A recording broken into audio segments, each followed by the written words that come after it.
Oi, turma, tudo bem com vocês? Na aula de hoje, nós vamos falar sobre a farmacocinética.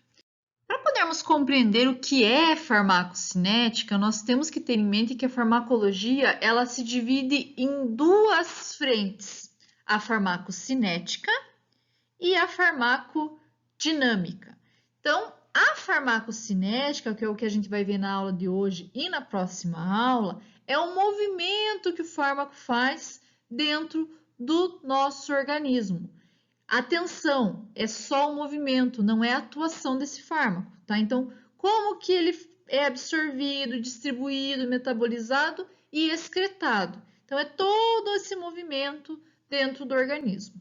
Na farmacodinâmica, é o efeito do fármaco. Qual que é o mecanismo de ação desse fármaco?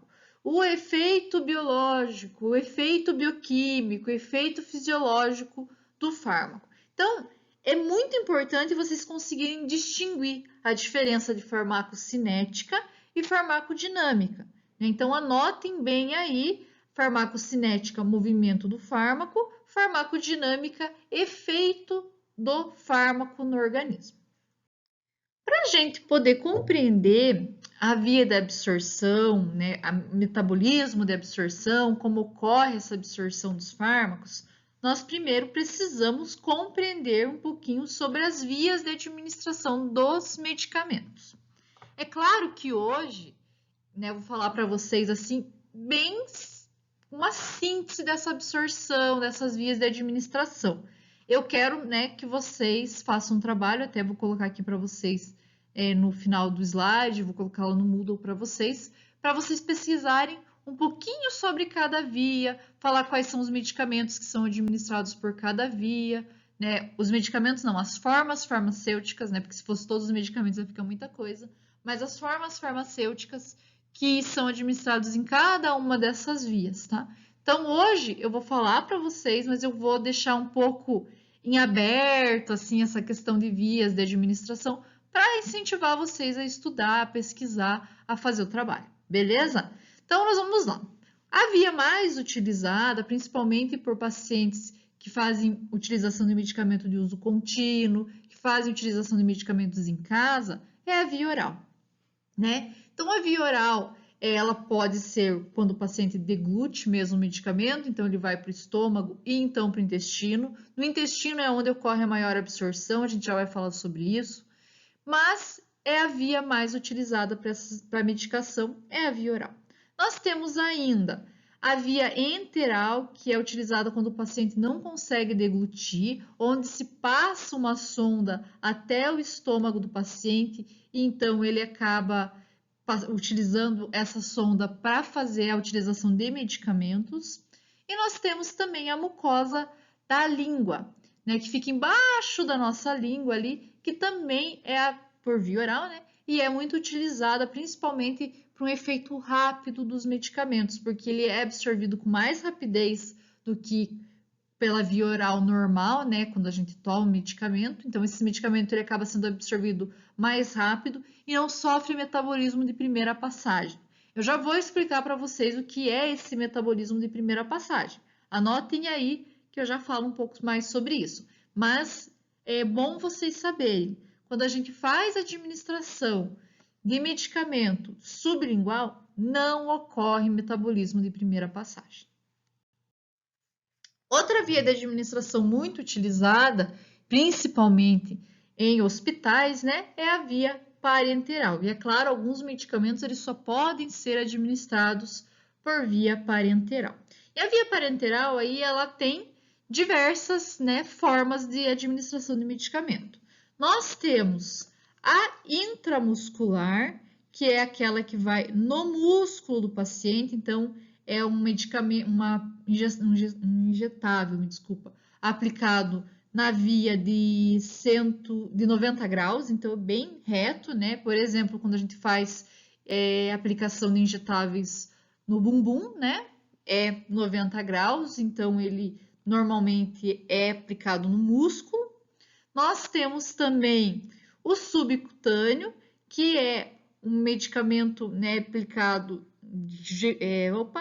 justamente na derme, então ele não vai ser tão profundo e nós fazemos ele em via de 45 graus para que não ocorra, por exemplo, a passagem desse medicamento para o músculo, ele precisa ficar nesta região, né, na região da derme.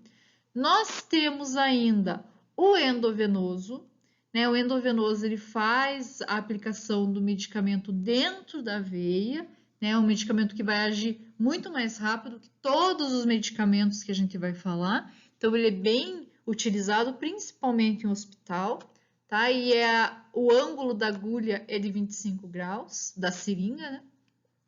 E nós temos ainda o intradérmica, que fica na epiderme, tá? Então, ele não vai ter uma colocação muito profunda, tá bom? Então, nós temos essa via, né, que é composta aí por diversas formas de aplicação.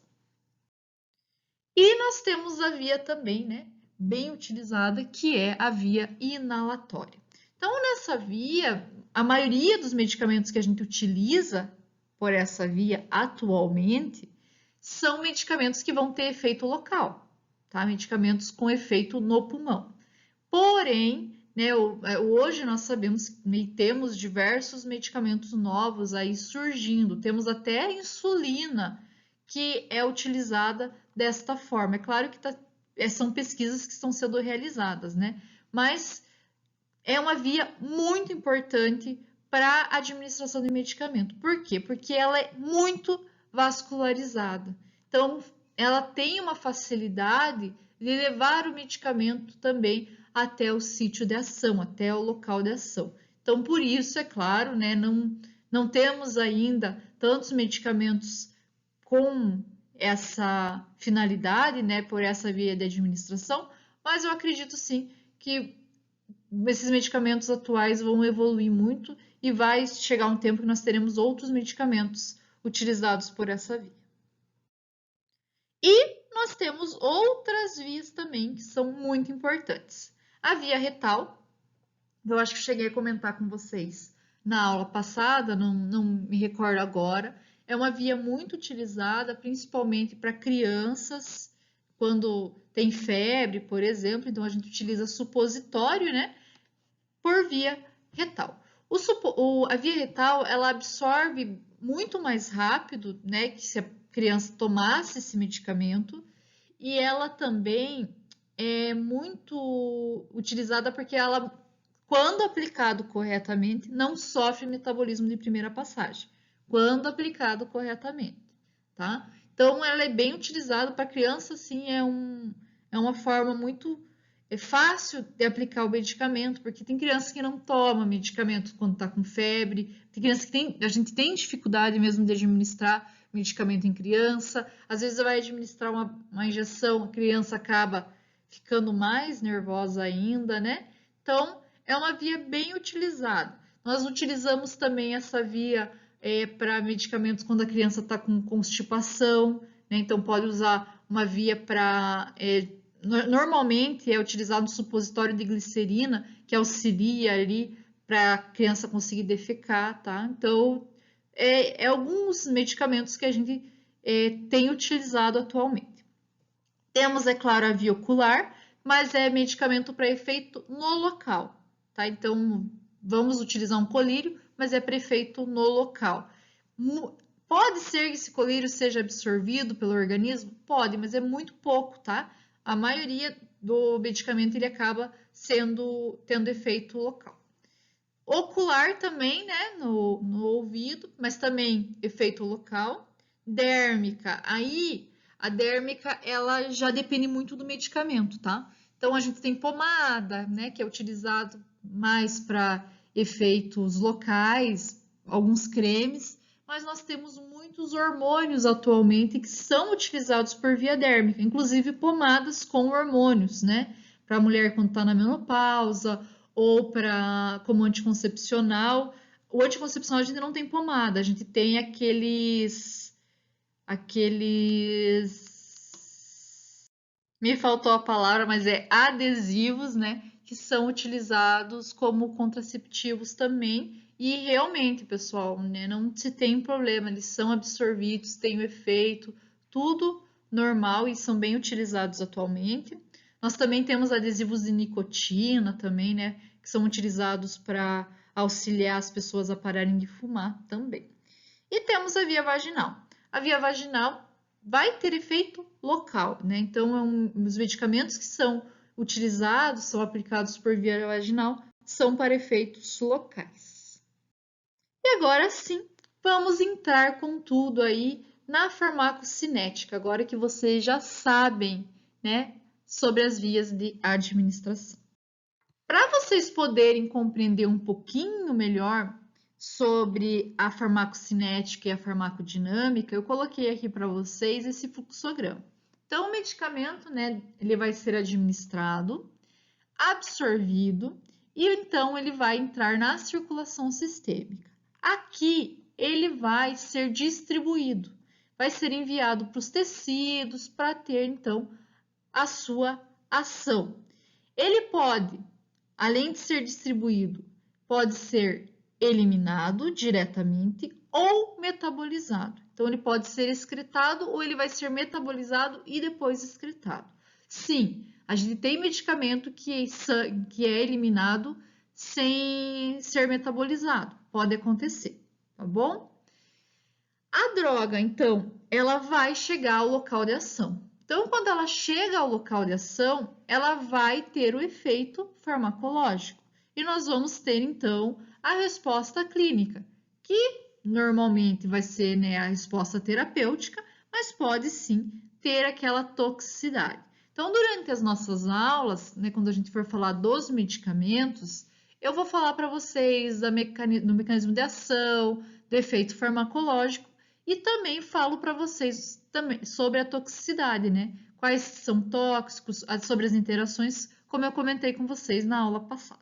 Então, lembrando sempre, farmacocinética é o mecanismo, né, que o medicamento é distribuído no corpo, desde a absorção até a excreção. E farmacodinâmica é o efeito farmacológico, mecanismo de ação desse medicamento e também fala-se também da toxicidade dele. Mas hoje nós vamos falar da farmacocinética. Então, vamos começar pela absorção. Para que o medicamento tenha efeito farmacológico, ele precisa ser absorvido e precisa chegar ao local de ação.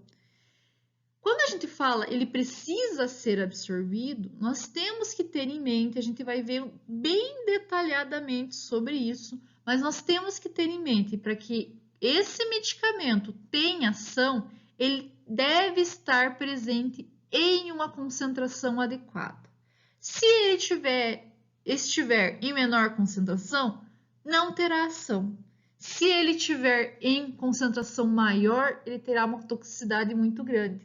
Então, é importante vocês saberem que para o medicamento ter efeito, ele tem que estar presente no nosso sangue em uma concentração adequada.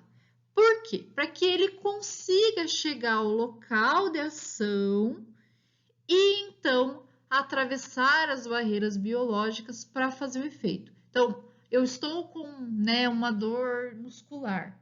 Ele precisa conseguir entrar lá na região onde você está com dor para poder ter o efeito. Se a gente tiver uma concentração muito pequena, ele começa a ser metabolizado e ele acaba não chegando ao local de ação, tá? E para isso, para que o medicamento consiga chegar até o local de ação, ele precisa ir para o sangue. E para que ele vá para o sangue, ele precisa ser absorvido. Todos eles? Não. Medicamentos que são aplicados diretamente no sangue, né? Medicamentos que são intravascular, que são intravenosos, eles não precisam ser absorvidos, porque eles já vão estar dentro, né, da circulação sistêmica, tá? Então, ele não vai precisar ser absorvido. Agora, todos os outros medicamentos, eles vão precisar ser absorvidos. É claro que, quando eu falo sobre isso, estou falando de medicamentos que vão ter efeito no organismo como um todo, não medicamentos de efeito local. Então, o que é essa absorção? É a passagem do fármaco do local administrado para o sangue. Então, olhem aqui, né? Esse exemplo da fotinho que eu trouxe aqui para vocês é o intestino. Então, é a passagem do medicamento que está no intestino para a circulação, para o sangue. Isso vai acontecer, essa passagem, não somente no intestino, mas, por exemplo, quando a gente faz uma aplicação intramuscular, o medicamento vai ter que passar pelas membranas biológicas para então ir para a nossa corrente sanguínea, tá? Então, essa absorção, ela é muito importante e ela vai acontecer, né, não somente no intestino, porque às vezes a gente fala tanto de absorção, vocês ficam um pouco confusos. Então, a absorção, ela acontece tanto quando a gente faz um medicamento por via oral, né, quando nós injetamos esse medicamento no músculo, tá? Ele precisa ser absorvido do músculo para ter efeito, ele precisa cair na corrente sanguínea para poder fazer o efeito, para poder chegar ao local de ação. Diversos fatores podem afetar, alterar a absorção dos fármacos, diversos. Então, eu vou falar um pouquinho sobre cada um deles. Um dos fatores que altera é a solubilidade do fármaco. Então, o fármaco, quando ele é lipossolúvel, ele é melhor absorvido. A absorção dele é maior. Quanto maior quantidade de compostos lipofílicos que a molécula tem, maior vai ser a absorção deste fármaco. Já os fármacos hidrossolúveis, eles têm uma menor absorção, tá? Isso é normal. Então o medicamento hidrossolúvel, ele não é muito utilizado, realmente. Os medicamentos mais utilizados são os medicamentos lipossolúveis, tá? Principalmente quando a gente fala de absorção oral. Mas, pessoal, tenham em mente que muitas vezes a gente quer que o medicamento tenha efeito no local. Então, por exemplo, a pessoa está com uma constipação, né? Está com prisão de ventre. Nós não queremos que esse medicamento seja absorvido. Queremos que ele tenha um efeito local. Então, nós podemos utilizar um medicamento hidrossolúvel. Ele vai ter efeito no local, não vai ser absorvido e acaba até sendo menos tóxico para o organismo, tá? Então, a solubilidade é importante. Quando a gente tem um medicamento que ele é mais hidrossolúvel, mas nós precisamos que ele tenha um efeito sistêmico, muitas vezes a opção é fazer com que esse medicamento seja aplicado diretamente na veia, então intravascular, né? Para que nós tenhamos aí um efeito medicamentoso. Outro efeito que altera, né, outro fator que altera a absorção é o peso molecular. Então, nós temos aí medicamentos com maior peso molecular e com menor peso molecular. Quanto maior o peso molecular, quanto maior a molécula, menor vai ser a absorção. Por quê? Muitas vezes as moléculas, para serem absorvidas, elas vão precisar aí de proteínas, proteínas transportadoras que vão auxiliar nessa absorção. Então, se a molécula é muito grande, a proteína não consegue carregar, tá? E ela acaba não sendo absorvida. Então, as moléculas que têm menor peso molecular, que são menores, nós vamos ter aí uma maior absorção, tá? Então, menor tamanho, mais fácil de ser absorvido, mais fácil de ser carregada para dentro do organismo. Concentração. A concentração também afeta muito em relação à absorção. Então, nós temos maior concentração e menor concentração. Quanto maior a concentração, maior vai ser a absorção, tá? Isso é óbvio, né? Quanto menor a concentração, menor a absorção. Lembrando um detalhe aqui, ainda bem que eu coloquei o asterisco ali para lembrar vocês. Nós temos a saturação dos transportadores. Então, Quando a gente utiliza medicamento, principalmente por via oral, em alta concentração, muitas vezes ele não vai ser totalmente absorvido, ou ele vai demorar para ser absorvido. Por quê? Porque satura os transportadores. E por isso, por exemplo, quando a pessoa toma lá uma alta dose de medicamento, às vezes sem conhecimento, ou por algum outro fator, errou durante a utilização do medicamento, faz-se aquela lavagem estomacal, lavagem intestinal. Para quê? Para fazer com que esse medicamento seja eliminado e não seja absorvido. Porque ele vai demorar para ser absorvido porque tem a saturação dos transportadores, mas pode chegar uma hora que ele vai ser absorvido e pode fazer mal para a pessoa. Isso é bem comum, né? A gente vê bastante isso em toxicologia, mas tem essa saturação, o que diminui um pouco essa absorção, senão o medicamento vai ser absorvido com maior rapidez. Mas quanto maior a concentração, maior vai ser a absorção vai ser mais rápida também. Irrigação do local. Isso eu já falei um pouquinho ali quando eu mostrei para vocês a parte pulmonar. Então, por que o pulmão absorve bem os medicamentos? Porque ele tem bastante veinhas, tem bastante irrigação naquela região, né? Os capilares ali. Então, quanto maior a irrigação, maior a absorção. Quanto menor a irrigação, menor a absorção. Por que que a gente tem que cuidar, por exemplo, para não aplicar um medicamento ali, quando a gente fala de via intramuscular, não aplicar na gordura? Porque a gordura não tem irrigação. Ou seja, o medicamento não vai ser absorvido, ele vai ficar. Vai ser, mas com uma dificuldade maior, vai ser demorado para absorver esse medicamento. Por quê? Porque nós temos uma irrigação menor na região onde tem gordura, tá? Então, tem que se cuidar muito em relação a isso, né? O estômago, ele tem uma irrigação menor que o intestino, por exemplo. E por isso o intestino, ele vai absorver a maioria dos medicamentos, tá? Nós temos alta irrigação ali, temos um alto local para absorção, né? Um vasto local, e isso facilita a absorção desses medicamentos. Superfície de contato. E aqui, né, quase falei ali para vocês do intestino, né? O intestino ele tem alta superfície de contato. Nós temos a parede, né, do intestino, ela é bem cheia ali de dobras, justamente para aumentar essa superfície de contato. Quanto maior a superfície de contato, maior a absorção. Quanto menor a superfície de contato, menor a absorção. A via de administração também pode influenciar na sua absorção, tá? Então, a região bucal, né, a região via oral, né, como eu comentei com vocês lá, tem bastante vascularização.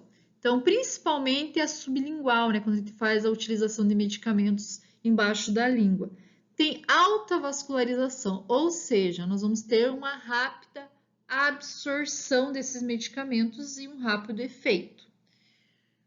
Mucosa gástrica não é a principal via de absorção, já falei para vocês, aí já dei um spoiler sobre isso, né? A principal local de absorção é o intestino, mas a mucosa gástrica ela pode sim absorver um pouco do medicamento. Depende muito do seu estômago na hora que você se alimentou. Por exemplo, se já usou o medicamento, desculpa. Por exemplo, eu tomei um medicamento logo após a refeição. O medicamento ele vai ficar mais tempo no estômago, tá? Ele vai demorar para chegar no intestino. Então, o estômago já começa a absorver esse medicamento. Se o meu estômago está vazio, né, eu tomei o medicamento em jejum, ele vai mandar esse medicamento rapidamente para o intestino e esse medicamento acaba sendo absorvido no intestino e não é absorvido no estômago. Já o intestino delgado é a principal região, principal local de absorção dos fármacos por via oral. Ele vai ter uma superfície bem grande, né, uma extensa superfície, isso facilita em relação à absorção. Ele também é bem irrigado, então os medicamentos que são utilizados por via oral, que são deglutidos, a maioria deles vai ser absorvido no intestino delgado. Então, ali no intestino a gente tem as dobras, né, que eu falei para vocês, as vilosidades, temos também um epitélio que tem uma alta superfície, uma alta facilidade para absorção. Então, o intestino, ele foi, né, desenvolvido, o nosso organismo desenvolveu ele, né, justamente para isso, para que seja feita uma absorção de alimento. E é claro que a gente utiliza o medicamento também para isso, né? O medicamento, nós nos aproveitamos desse mecanismo que o intestino tem de absorver o que passa por ele e ele acaba absorvendo também o medicamento. Até trouxe uma curiosidade aqui para vocês, o intestino delgado, ele tem uma superfície de absorção de 200 metros quadrados. Então, é muito grande, né? E isso facilita muito aí na absorção de medicamentos, assim como de alimentos também. Mucosa nasal. Essa mucosa nasal, ela é uma via muito interessante, mas ela não é muito utilizada, tá? Então, apesar de ser uma via que, né, nós temos alta irrigação e facilitaria muito a absorção do medicamento, é uma via que não é muito utilizada atualmente. Os alvéolos pulmonares, né? Eu falei já um pouquinho para vocês, ele tem alta irrigação sanguínea, o que facilita também a absorção da pele. A absorção de medicamentos, desculpa, olhei o negócio de baixo. Absorção de medicamentos. Ai, que essa professora de vocês. E nós temos ainda a pele, né? A pele, ela absorve uma quantidade de medicamentos, mas os medicamentos eles precisam ser extremamente lipossolúveis para ser absorvido pela pele. Por quê? Porque temos a queratina na pele, né? E a queratina, ela inibe a absorção. Do mesmo jeito que ela inibe a evaporação de água, a perda de água para o meio, né, da pele para o meio, ela inibe a entrada de água e também de outros compostos. É um mecanismo de defesa do nosso organismo. Então, ela acaba inibindo aí a entrada de medicamentos. E nós temos ainda a região subcutânea e intramuscular. Então, essa região ela é muito utilizada, né, porque ela tem uma grande quantidade de capilares sanguíneos e isso facilita a absorção dos medicamentos. Por quê? Porque é uma região vascularizada. Então, ela é bem utilizada e é importantíssima, né, para a aplicação de diversos medicamentos também. E como que nós fazemos a escolha da via de administração do medicamento? Primeiramente, a gente precisa observar a ação desejada. Essa ação é local ou é sistêmica? Ah, eu tô com alergia, por exemplo. Tá, mas a tua alergia é na pele? É na pele. Não faz, se necessário, utilização de um antialérgico sistêmico. Primeiramente, a gente vai tentar controlar a alergia com uma pomada antialérgica. Ah, não controlou e está piorando, agora se espalhou pelo corpo inteiro. Antes era só num braço, agora já está. Então, vamos entrar com medicamento oral, né? Para que eu possa se diminuir essa alergia, para ter um efeito sistêmico. Ah, não, a pessoa está com uma alergia e está com choque anafilático. Ah, choque anafilático, nós vamos aplicar o medicamento diretamente na veia, porque não vai precisar ser absorvido, ele vai ter um efeito imediato, tá? Então, depende muito da utilização para você escolher a via de administração. Né? A rapidez desejada, como eu falei para vocês, do choque anafilático, e a natureza do medicamento. Então, nós sabemos, por exemplo, né, que produtos mais voláteis, eles são mais facilmente utilizados pela via pulmonar, tá? Então, alguns produtos nós vamos utilizar por essa via. Temos também alguns produtos que eles acabam sendo degradados pelo suco gástrico. Então, não pode ser administrado por via oral, precisa mudar aí a utilização dele, tá? Então, se um produto vai ser degradado pelo ácido, não podemos, né? Vamos fazer administração por via parenteral ou por via anal, tá? Então, retal, né? Depende muito aí da sua utilização. E se ele for resistente, né, a utilização por via oral também pode ser utilizada. Nós temos várias formas farmacêuticas sólidas que podem auxiliar aí na utilização do medicamento por via oral, tá? Então, nós temos a cápsula gelatinosa. Essa cápsula, ela logo depois que é ingerida, ela já estoura, digamos assim, e já começa a ser absorvida com maior rapidez, tá? Então, a cápsula é gelatinosa e o que tem dentro dela ela está num estado viscoso ou até mesmo no estado líquido. Então, a partir do momento que você toma, ela já estoura e a absorção é bem rápida. Nós temos as drágeas, que são aqueles medicamentos açucarados que eu comentei, até mostrei para vocês na aula passada uma Neosaldina, lembram? Esses medicamentos eles são resistentes ao ácido gástrico e isso faz com que esse medicamento não seja degradado, e só que ele tem um problema, né? Ele começa a ser absorvido só no intestino, apesar de que os outros medicamentos também não são tão absorvidos no estômago. Mas ele acaba demorando um pouquinho mais para fazer o efeito, porque ele precisa chegar a um pH básico para ser degradado, para ser dissolvido e então ser absorvido. Nós temos as cápsulas, onde o medicamento é colocado dentro da cápsula. Até aqui, esse medicamento aqui, ele é um medicamento um pouquinho diferente, vocês conseguem ver que é tipo flocos, né? Tipo uns flocozinhos assim, dentro da cápsula. Um exemplo é o omeprazol, que ele tem essa conformação, e isso auxilia e também modifica um pouquinho a absorção desse medicamento. Ele demora um pouco mais, tem um efeito por mais tempo, porque ele vai sendo absorvido aos poucos, tá? A gente já vai ver um pouco melhor isso no próximo slide. E nós temos o medicamento mais comum aí de via oral, que é os comprimidos, tá?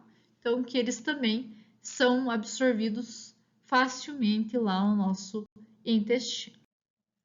Então, a cápsula, ó, ela entra, né? Quando você toma a cápsula, ela já entra ali no estômago e ela já libera o seu medicamento, né? O seu conteúdo, digamos assim, para o teu estômago. Então, rapidamente ela já é absorvida. Nós temos, eu já falo dos comprimidos, tá? Nós temos as cápsulas com pellets, que é o exemplo do omeprazol, aqueles flocozinhos são pellets, que o que acontece? Ele libera esses flocozinhos, mas ele vai ser absorvido aos poucos, tá? Esses pellets, eles não são absorvidos rapidamente igual a cápsula, eles demoram um pouco mais para serem absorvidas. E nós temos as cápsulas com efeito prolongado, que eles vão liberando o medicamento aos poucos, ou seja, demora mais tempo. O comprimido revestido é o exemplo que eu dei para vocês da Neosaldina, tá? Que a gente chama de Draja também. Esse comprimido, ele tem uma camada de açúcar e ele não vai ser absorvido aqui, não vai ser degradado, né? Dissolvido, melhor dizendo, no estômago. Ele vai esperar chegar no intestino. Aqui, ó, estômago. Aqui começa no estômago e continua no intestino. E aqui também, ó, no estômago e no intestino. Esse aqui não. Esse aqui ele não vai ser dissolvido no estômago, somente no intestino, a hora que ele chegar no pH básico. o pH ácido não consegue dissolver ele. E agora vamos para a distribuição desses medicamentos. Então, a distribuição é o quê? É levar o medicamento até o local de ação. Leva do local de absorção até o local de ação, tá? Então, é esse caminho que o medicamento faz para chegar até onde ele vai ter o seu efeito, digamos assim. Então, nós temos a distribuição pelo sistema circulatório, que é a mais comum, e também podemos ter auxílio aí do sistema linfático para a distribuição desses medicamentos. A distribuição, ela é feita pelo organismo inteiro, então ela não vai, como brinquei com vocês na semana passada, não vai perguntando onde que é a dor e só vai agir no local que precisa agir. Ela age em todos os locais e por isso a gente tem efeito adverso. Alguma vez vocês já tomaram medicamento para dor, para cólica, por exemplo, e tiveram um efeito, né, de melhora de outros sintomas, de outras dores? Por quê? Porque ela vai ter efeito em todas as regiões. Porém, ela vai ter efeito colateral também. Eu tomo um medicamento que eu tô aí, por exemplo, com dor de cabeça, tomei um medicamento super forte para dor de cabeça e tô com dor de estômago depois que eu tomei. Por quê? Porque aumentou a produção de ácido gástrico, que é um efeito colateral, tá? Isso acontece muito, pessoal, tá? É bem comum. Então, essa distribuição ela é feita por todo o corpo e por isso também, né, tá ligado aí com o efeito adverso. A distribuição do fármaco ela pode ocorrer de duas maneiras. Uma delas é na forma livre e a outra é a forma ligada a proteínas, tá? A principal proteína que faz esse transporte é a albumina, tá? Quando eu for falar para vocês do medicamento, eu falo, esse aqui é transportado pela albumina, tá? Esse não, esse é transportado por outra proteína, se liga a outra proteína. E não se preocupe em relação a isso. Pessoal, é importante vocês saberem uma coisa que é assim, vamos dizer assim, o que nos muda a nossa visão em relação ao medicamento, tá? O medicamento, ele vai ser transportado pelas proteínas transportadoras, pelas proteínas plasmáticas.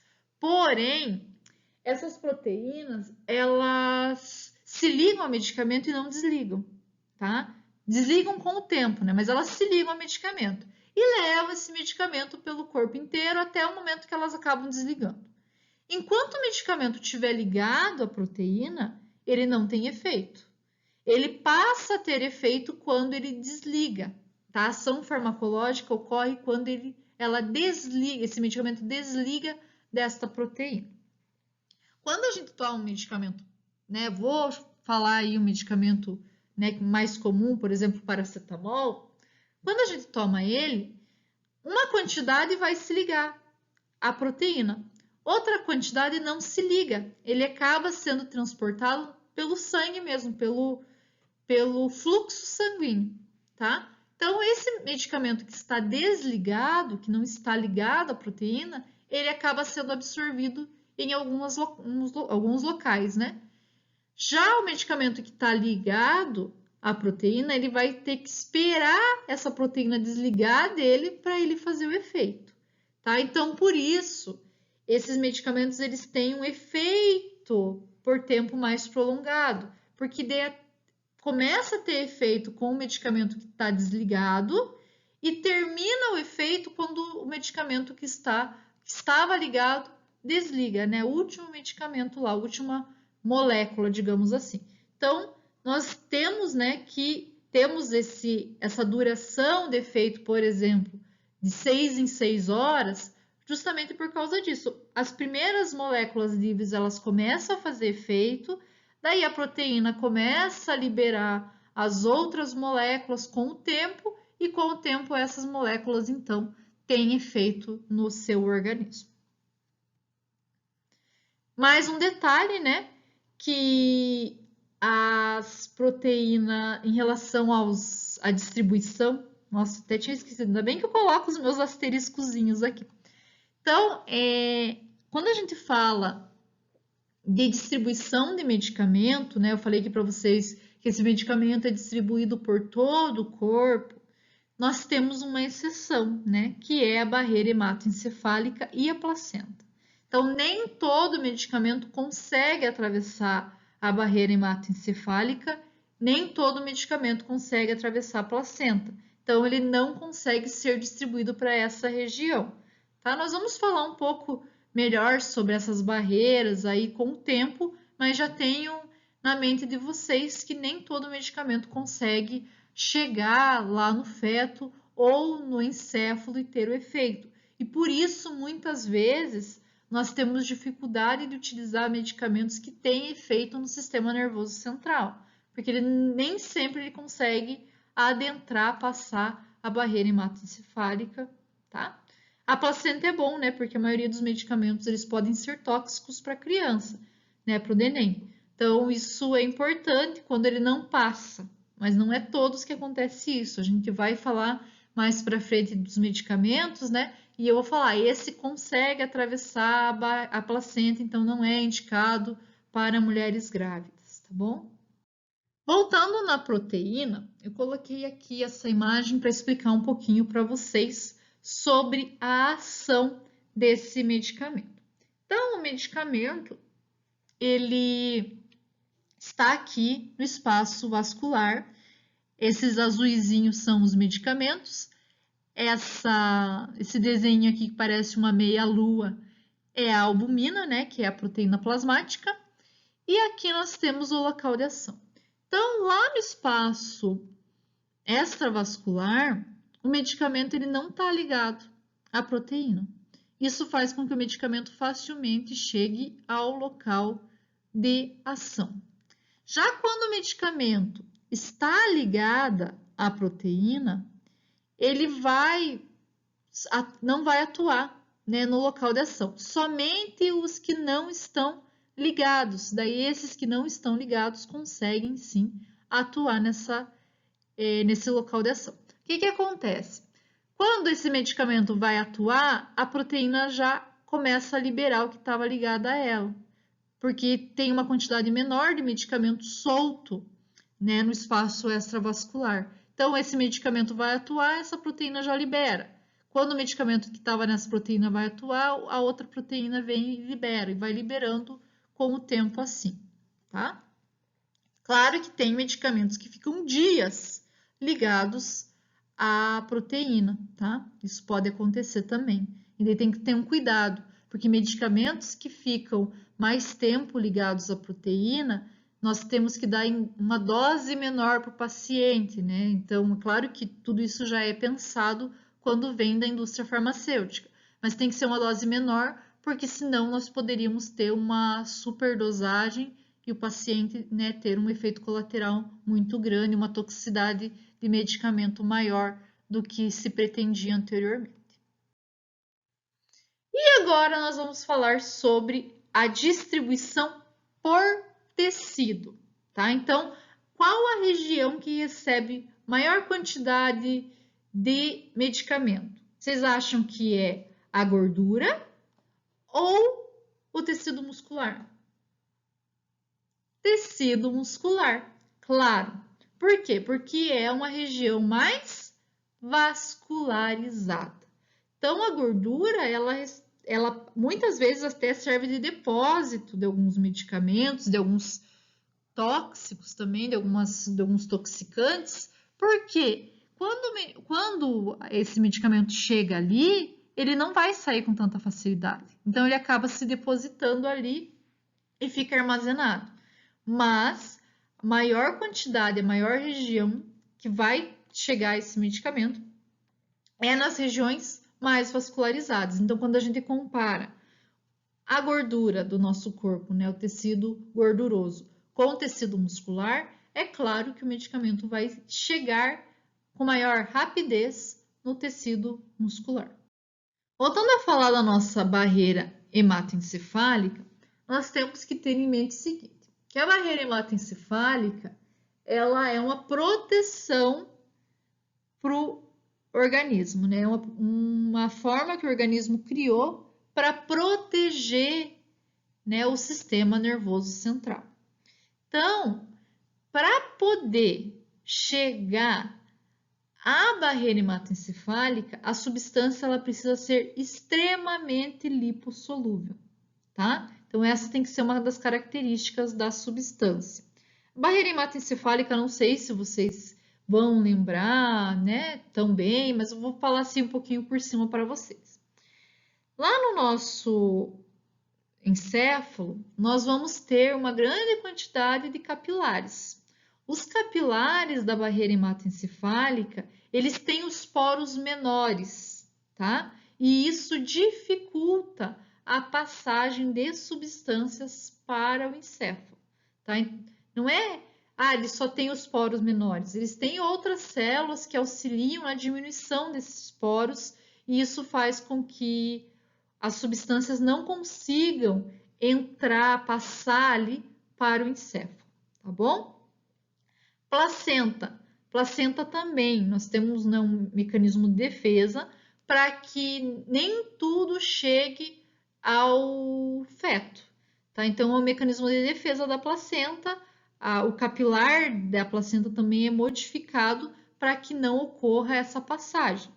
Mas substâncias extremamente lipofílicas conseguem atravessar essa barreira e acabam tendo efeito farmacológico ou até mesmo tóxico no feto. Então, pessoal, para nossa aula não ficar muito comprida, cansativa, eu vou finalizar ela por aqui hoje, tá? Então, eu vou deixar para a próxima aula nós falarmos da metabolização e da excreção dos medicamentos, tá bom? Mais um detalhe, pessoal. Eu falei que ia passar um trabalho para vocês, né? Nessa aula, mas eu vou deixar para passar na semana que vem, porque eu quero explicar um pouquinho melhor para vocês sobre o metabolismo de primeira passagem, tá? Então, antes de vocês fazerem o trabalho das vias da administração, é importante vocês saberem sobre isso, beleza? Qualquer dúvida, entre em contato. Tenha uma boa semana, bom final de semana, né? E até semana que vem. Metabolização.